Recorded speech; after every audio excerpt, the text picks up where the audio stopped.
Hello everyone, bonjour tout le monde. Welcome to EFA56 on this beautiful Saturday, May 23rd. Today I'm in the back of our property. Actually, I'm at the midway of our property. It splits with a creek here, and then behind me is quite a lot of bushland, 2 acres of it. In front of me is another clear 2 acres. So out of our 4 acres that my wife found. My wife found back in 2001. Loved it, and we basically cleared it by hand. We started with a basic clearing right out of gravel road, started chopping trees, started clearing everything. My wife would drag to a fire pit, and then we got rid of everything.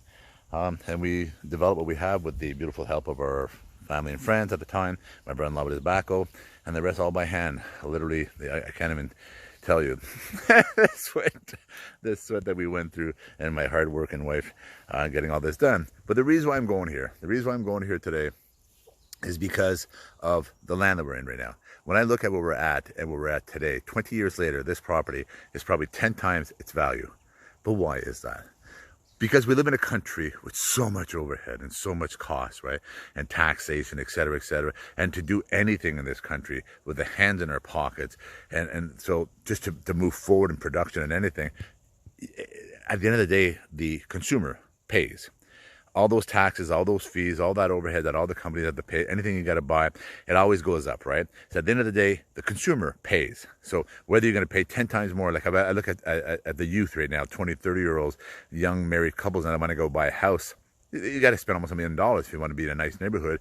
$500,000 will give you a box, right? And depending on the city, or if you got to step outside the city, that's what we did 20 years ago. We stepped outside the city.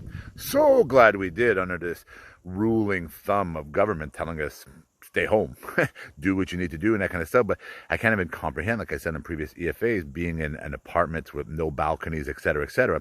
And all those 2 months that people couldn't even go to parks and all. Anyways, I don't want to rehash that, but the reason I'm bringing this up on that 10 times the property value, et cetera, because of the massive overhead that we have over our head, right? The hundreds and hundreds of $million just on COVID-19. Preparation, because remember, after SARS, they weren't prepared, and we talked about that before. Then they spent hundreds and hundreds of $millions. Every nation spent all this money to be prepared. And now our government, Sun Media was releasing information recently that I was reading this morning. This is why I'm talking about this here in Canada. Our country in Canada only had approximately 1 week's worth of PPEs, enough for one province, not for the whole country, but for one province. Remember, hundreds and hundreds and hundreds of $millions to prepare for something that we weren't prepared for under their own mandate. The federal government mandate says you're supposed to have this in place. They didn't even have that in place. And now they're skating. Like, they're skating away from their responsibilities. And they're going to try to blame other governments, but they've been in power for those 5 years. And they're the ones that shut down PPE stocking facilities, right? So their own mandate, they shut down facilities that they were supposed to be open to hold PPEs to meet their mandate requirements, but they shut them down. But they're going to blame other governments, right?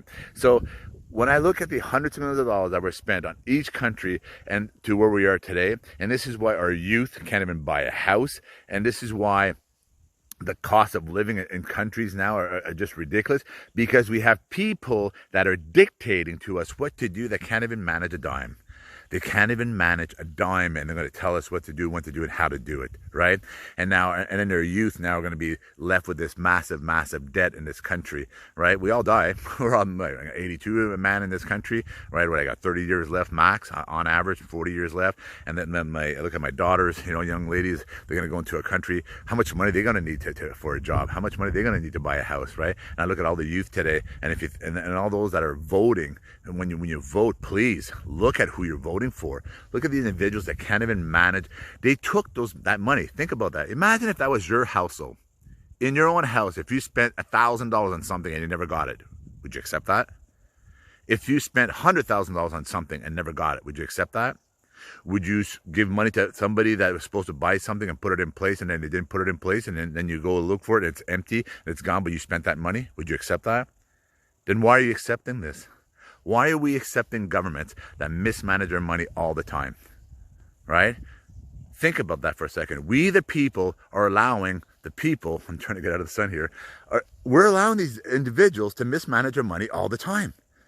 And if this is not the proof in the pudding, if this does not show you what mismanagement of money does to people's lives, And if they would have been prepared, and if they would have shut down back in March when they were supposed to, and they would have done all the things they were supposed to, if they would have followed their own preparedness and their own mandates, etc., we wouldn't be in this mess. But yet again, they're in power.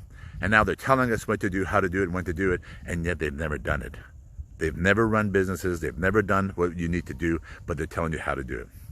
And now today, in this world of EFA56 today, and I look at where we're at, and I thank my wife, thank you, darling, for finding this property back in 2001.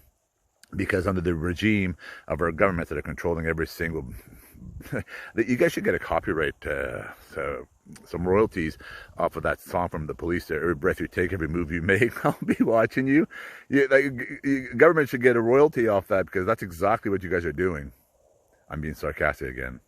Jean-Guy Bourguignon, EFA56. Careful who you vote for.